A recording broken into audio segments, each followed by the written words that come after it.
చాలా బ్రాండ్స్ వాళ్ళ tea షర్ట్స్‌కి French terry కాటన్‌ని use చేస్తున్నారు. కానీ నేను నా బ్రాండ్‌కి పీమా కాటన్‌నే ఎందుకు యూజ్ చేస్తున్నా. బేస్ స్ట్రాంగ్‌గా ఉండాలంటే ఫస్ట్ ఫ్యాబ్రిక్ స్ట్రాంగ్‌గా ఉండాలి. ఫ్రెంచ్ టెర్రీ కాటన్ అనేది థిక్‌గా ఉంటుంది. ఇన్‌సైడ్ స్మాల్ లూప్స్ ఉంటాయి. దీన్ని మోస్ట్‌లీ హుడ్డీస్‌కి, స్వెట్ షర్ట్స్‌కి యూజ్ చేస్తారు. అండ్ కమింగ్ టు పీమా కాటన్ అనేది ప్రీమియం క్వాలిటీ కాటన్. దీని ఫైబర్స్ లాంగ్‌గా ఉంటాయి. కాబట్టి ఫ్యాబ్రిక్ అనేది స్మూత్‌గా ఉంటుంది. ఫ్రెంచ్ టెర్రీ కాటన్ అనేది థిక్‌గా ఉంటుంది.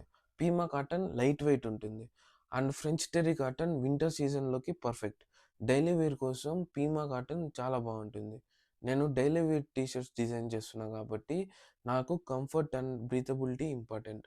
అందుకే నేను లక్స్‌లో పీమా కాటన్‌ని యూజ్ చేస్తున్నా. నా బ్రాండ్‌లో ప్రైస్ కన్నా ముందు క్వాలిటీ ఇంపార్టెంట్. టీ షర్ట్ అంటే జస్ట్ లుక్ కాదు, ఫ్యాబ్రిక్ మ్యాటర్స్. ఈ బ్రాండ్ బిల్డింగ్ జర్నీలో పార్ట్ అవ్వాలనుకుంటే ఫాలో చేయండి.